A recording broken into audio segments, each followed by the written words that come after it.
Hey everyone, this is the first part of our Chapter 6 practice test, and we're going to take a look at the first 5 questions here. So in part 1, number 1 says, in a population of students, the number of calculators owned is a random variable x, with the probability of 0 equals 0.2, the probability of 1 equals 0.6, the probability of 2 equals 0.2. And we're asked to find the mean and variance of this distribution. Now, you would probably be more familiar with this distribution if we decided to create this in a table format. This definitely makes me feel a little bit more at ease rather than seeing everything as a list. And it also makes me feel better about being able to put this into the formula where you take each outcome and you multiply it by the probability of that outcome occurring. In this case, we have 3 numerical outcomes, and the probability of those numerical outcomes are 0.2, 0.6, and 0.2. Adding that all together, we just get 1.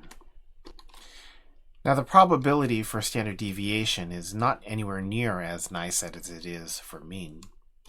And of course, this is actually the formula for the variance. So we're going to And actually, that's the wrong formula. Okay, that looks a little bit better. It's the outcome minus the mean squared multiplied by the probability. So it's the squared deviations multiplied by the probability. That first outcome, the first outcome is 0 multiplied by minus 1, which is the mean, and then you're going to square it, multiplied by the probability of 0, which is 0.2. Then we move on to the next outcome. Next outcome is 1 minus 1 for the mean squared multiplied by that probability of 0.6. And then the last one is 2 minus 1 multiplied by 0.2. And that gives us our variance of 0.4.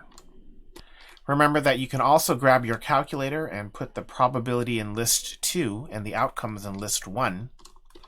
And then from the home screen, you'll calculate one variable statistics with the list in L1 and frequency list in L2, and that would give you the mean and the standard deviation.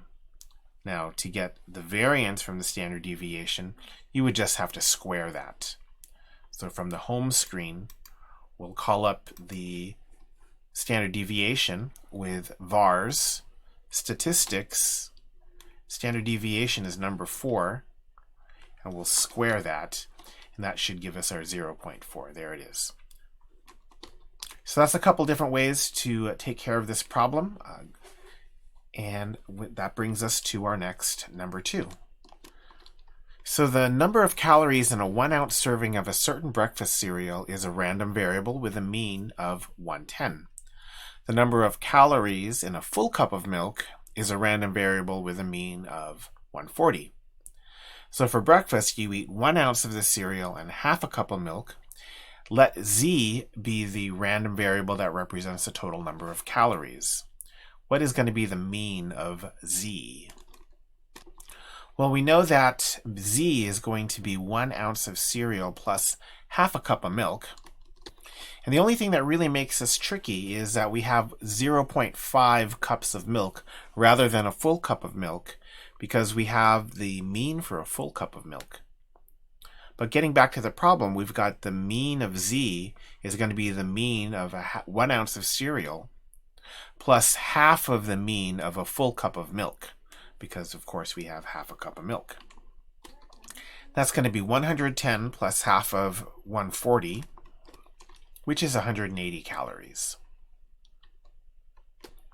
Question 3 says that the weight of reports produced in a certain department has a normal distribution with a mean of 60 and a standard deviation of 12. So what's the probability that the next report will weigh less than 45 grams? Now, I know this is a mean and a normal distribution question, but really this is meant to be how do you deal with a continuous random variable like the normal distribution? So we're going to proceed just like we would for any normal problem, normal for normal distribution. where we can find the z-score first. Now the z-score is x minus mu over sigma, which is x minus the mean over the standard deviation. We're interested in a report that weighs 45 grams, so 45 minus 60 over 12. That's negative 1.25. So this problem is, what's the probability that a z-score is less than negative 1.25? Grabbing our calculator, we can go to the normal CDF, and we'll compute this a couple different ways. The first way we'll do this is with a z-score. So we'll go from negative infinity to negative 1.25, 0 to 1, paste that, and that gives us an error. Oh, I see the problem. I didn't put a negative sign. I put a minus sign there. So let's make that negative 1.25 and not minus 1.25. We'll do the same thing again, and that gives us 1262. Now the other way to do this on your calculator would be to go back to that normal CDF, and we'll put everything in terms of grams. So from 0 to 45 grams, the mean is 60, and the standard deviation, I believe, was 12. And we'll just copy and paste that, and that gives us something a little bit different, 1056. And I think I just made a calculator error. You were probably scratching your head earlier. So let's do that first calculation again. Normal CDF, negative 1E99